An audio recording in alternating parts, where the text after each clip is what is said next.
오늘 통독본문은 요한복음 1장부터 3장입니다. 요한복음은 예수에 대한 역사적 전기가 아닙니다.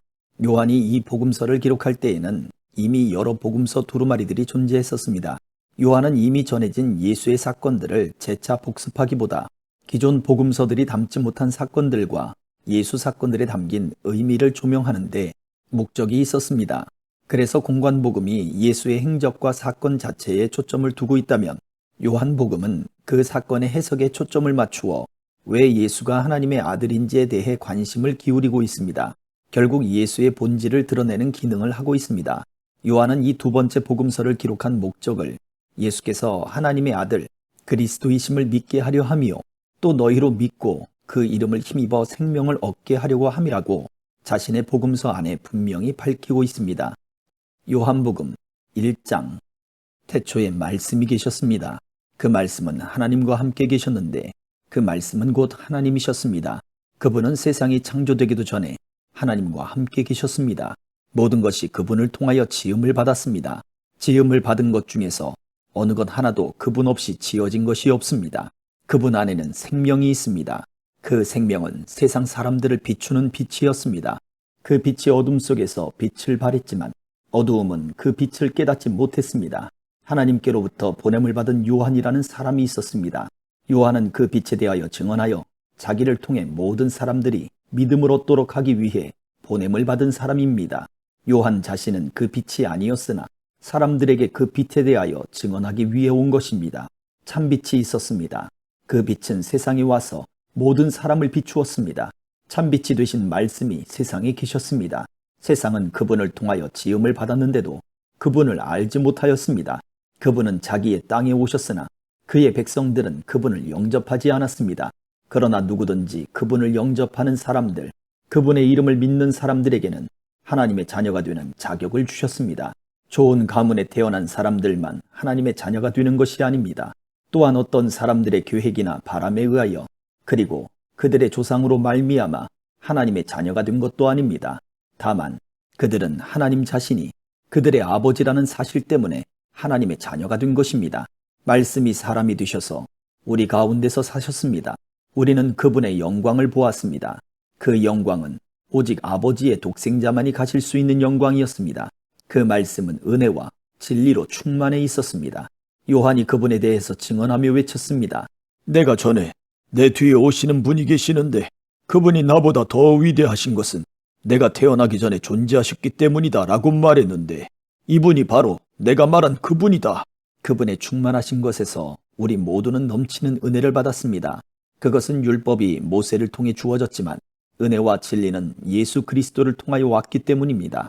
지금까지 하나님을 본 사람은 아무도 없었습니다.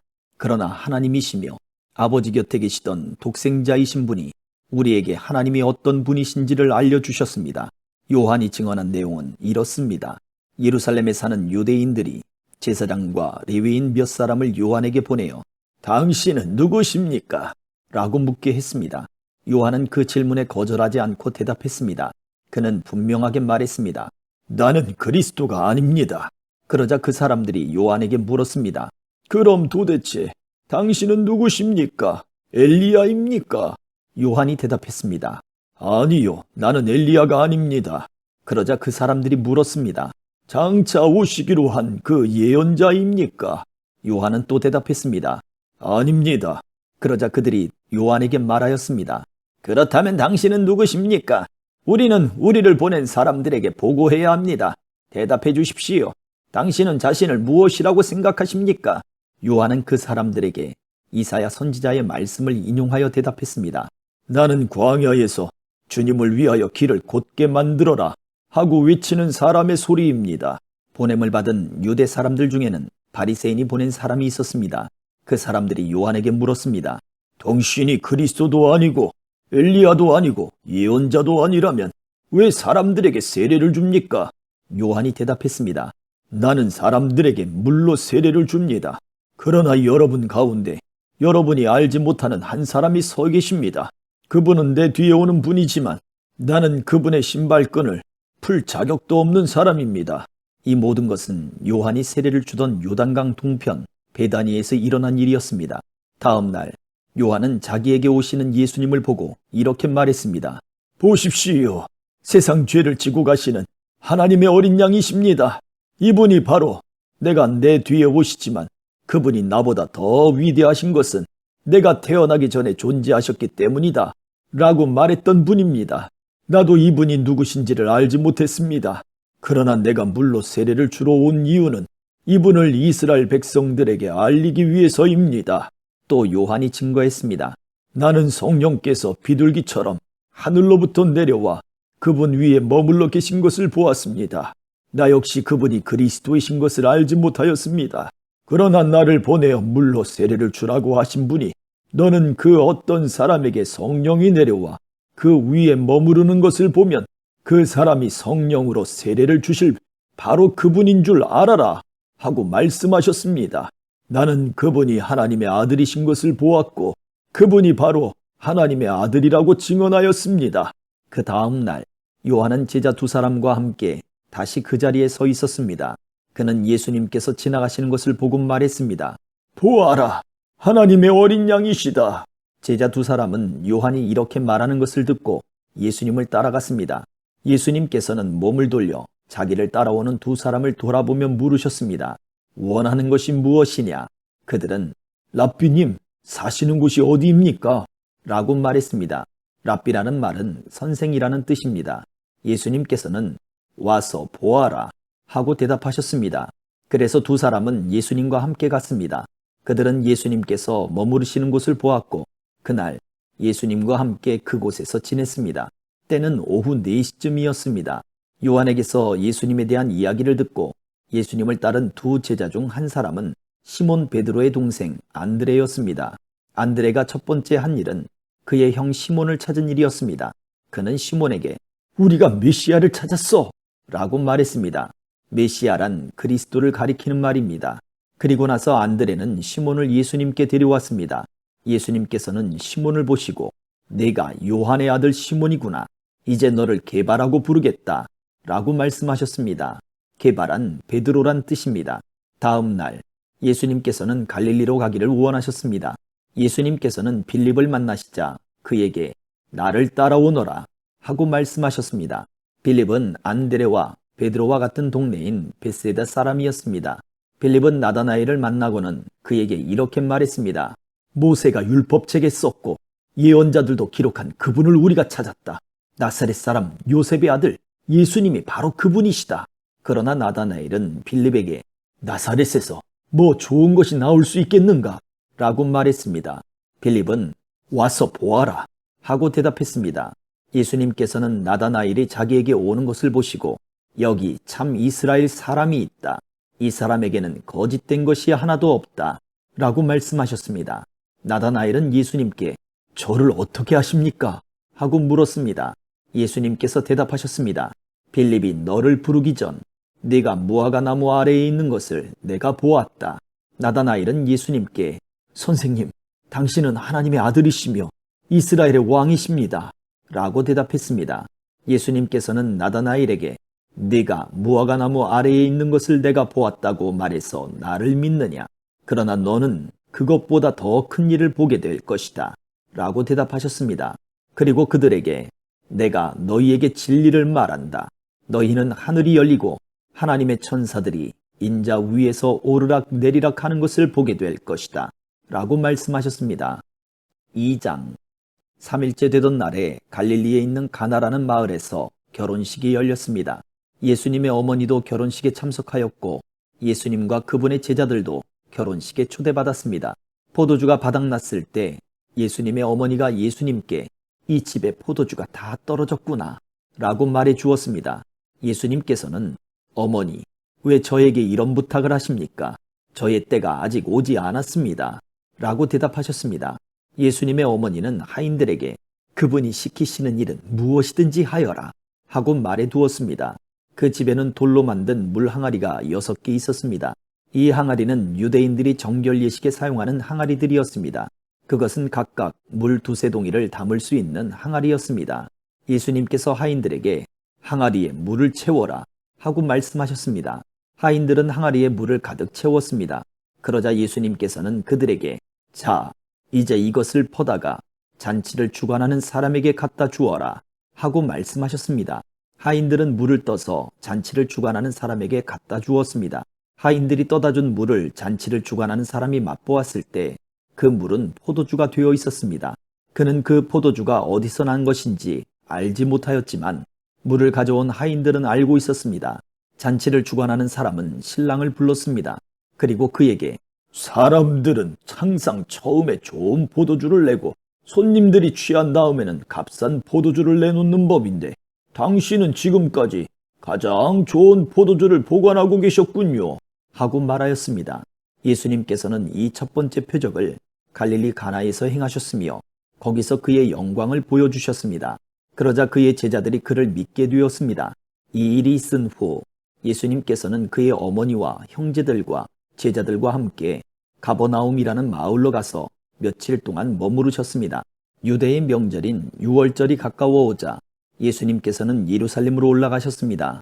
예수님께서는 성전뜰 안에서 소와 양과 비둘기를 팔고 있는 사람들과 또 상에 앉아서 돈을 바꿔주는 사람들을 보셨습니다.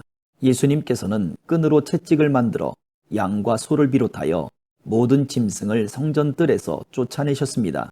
예수님께서는 돈 바꾸는 사람들의 상을 뒤엎으시고 그 사람들의 돈을 흩트리셨습니다. 그리고 비둘기를 파는 사람들에게 명령하셨습니다. 이것들을 여기서 치워라. 내 아버지의 집을 시장터로 만들지 마라. 이때 제자들은 성경에 주님의 집에 대한 나의 열심이 불처럼 나를 삼켜버렸다 라고 기록된 것을 생각하였습니다. 유대인들은 예수님께 당신은 당신에게 이런 일들을 행할 권리가 있다는 것을 증명할 무슨 표적을 행할 수 있습니까? 하고 물었습니다. 예수님께서는 이 성전을 허물어라. 그러면 내가 3일 만에 이것을 다시 세우겠다 라고 대답하셨습니다. 그러자 유대인들은 이 성전을 건축하는데 46년이 걸렸는데 당신이 3일 만에 다시 세우겠다는 겁니까? 라고 반문했습니다. 그러나 예수님께서 말씀하신 성전은 그분 자신의 몸을 가리키는 것이었습니다. 예수님께서 죽은 자들 가운데서 부활하신 후에 그분의 제자들은 예수님께서 이렇게 말씀하신 것을 기억하였고 그들은 성경과 예수님께서 하신 말씀을 믿었습니다. 예수님께서 예루살렘에 계시는 유월절 기간 동안 많은 사람들이 그분이 행하시는 표적을 보고 예수님을 믿었습니다. 그러나 예수님께서는 모든 사람을 알고 계셨기 때문에 자기 자신을 그 사람들에게 맡기지 않으셨습니다. 예수님께서는 사람들의 마음 속에 무엇이 들어있는지 알고 계셨기 때문에 사람에 대해서 어느 누구의 증언이 필요가 없었습니다. 3장 바리새인들 중에 니고데모라는 사람이 있었습니다. 그는 유대 공의회 의원 중 한 사람이었습니다. 어느 날 밤 니고데모가 예수님을 찾아왔습니다. 그는 선생님, 우리는 당신이 하나님께로부터 오신 선생님이라는 것을 압니다. 하나님께서 함께 하시지 않는다면 아무도 선생님께서 하셨던 일들을 행할 수 없습니다. 라고 말했습니다. 예수님께서 대답하셨습니다. 내가 너에게 진리를 말한다. 누구든지 다시 태어나지 않으면 하나님의 나라를 볼 수 없다. 니고데모가 예수님께 물었습니다. 사람이 이미 나이가 많아 어른이 되었는데 어떻게 다시 태어날 수 있겠습니까? 어머니의 태 안에 다시 들어가 2번씩이나 태어날 수 있겠습니까? 예수님께서는 이렇게 대답하셨습니다. 내가 너에게 진리를 말한다. 누구든지 물과 성령으로 태어나지 않는다면 그 사람은 하나님 나라에 들어갈 수 없다. 사람이 육체적으로는 그의 부모로부터 태어나지만 영적으로는 성령으로부터 태어난다. 내가 너에게 다시 태어나야 한다 라고 말한 것에 너무 놀라지 마라. 바람은 제 맘대로 부는 법이다. 너는 바람 부는 소리는 듣지만 그 바람이 어디서부터 와서 어디로 가는지도 알지 못한다. 성령으로 다시 태어나는 모든 사람도 이와 같다. 니고데모는 이런 일이 어떻게 가능할 수 있습니까? 라고 물었습니다. 예수님께서 대답하셨습니다. 너는 이스라엘의 선생인데도 이 일들을 이해하지 못하느냐? 내가 너에게 진리를 말한다. 우리는 우리가 아는 것을 말하고 우리가 본 것을 증언한다. 그러나 너희는 우리가 증언한 것을 받아들이지 않고 있다. 내가 너희에게 이 세상의 일들에 대해 말했는데도 너희는 나를 믿지 않는데 내가 너희에게 하늘의 일들을 말한다면 너희가 어떻게 믿겠느냐? 하늘에서 내려온 사람, 곧 인자 외에는 하늘에 올라간 사람이 아무도 없다. 모세가 광야에서 뱀을 높이 들었던 것처럼 인자도 들려야 한다. 그것은 그를 믿는 사람들에게 영생을 얻게 하기 위해서이다. 이와 같이 하나님께서는 세상을 사랑하여 독생자를 주셨다. 이는 누구든지 그의 아들을 믿는 사람은 멸망하지 않고 영생을 얻게 하려 하심이다. 하나님께서는 세상을 심판하시기 위해 그의 아들을 세상에 보내신 것이 아니라 자기 아들을 통하여 세상을 구원하시기 위해 아들을 보내신 것이다.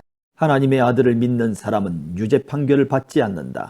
그러나 그를 믿지 않는 사람은 이미 유죄 판결을 받은 것이다. 그것은 사람이 하나님의 독생자의 이름을 믿지 않았기 때문이다. 판결 내용은 이렇다. 빛이 세상에 와 있지만 사람들은 빛보다는 어두움을 더 좋아하였다는 것이다. 그들이 어두움을 더 좋아하는 것은 그들의 행위가 악하기 때문이다. 악을 행하는 사람마다 빛을 미워하며 또한 빛으로 말미암아 자기의 행위가 폭로되는 것이 두려워 빛을 향해 나오지 않는다. 그러나 진리를 행하는 사람은 그가 행한 모든 일들이 하나님을 통하여 행한 것이라는 사실을 나타내기 위해 빛을 향해 나온다. 이 일이 있은 후 예수님과 그의 제자들은 유대 지방으로 갔습니다. 예수님께서는 거기서 그의 제자들과 함께 머무르시면서 사람들에게 세례를 주셨습니다. 세례자 요한도 살렘 근처에 있는 에논에서 세례를 주었습니다. 이는 그곳에 물이 많고 사람들도 계속해서 자기에게 나와왔기 때문입니다. 이때는 요한이 아직 감옥에 갇히기 전이었습니다. 요한의 제자들 중 몇 사람과 유대인 사이에 정결 예법에 대한 논쟁이 벌어졌습니다. 그래서 그들은 요한에게 와서 선생님, 요단강 동편에서 선생님과 함께 계셨던 분, 즉 선생님께서 이전에 증언하셨던 그분이 지금 세례를 주고 계시며 모든 사람들이 그분에게로 가고 있습니다. 라고 말했습니다. 요한이 대답했습니다. 하늘의 하나님께서 주시지 않으시면 사람은 아무것도 받을 수 없다. 너희들은 나는 그리스도가 아니며 그분보다 앞서 보냄을 받은 사람이다. 라고 말한 것을 들은 증인들이다.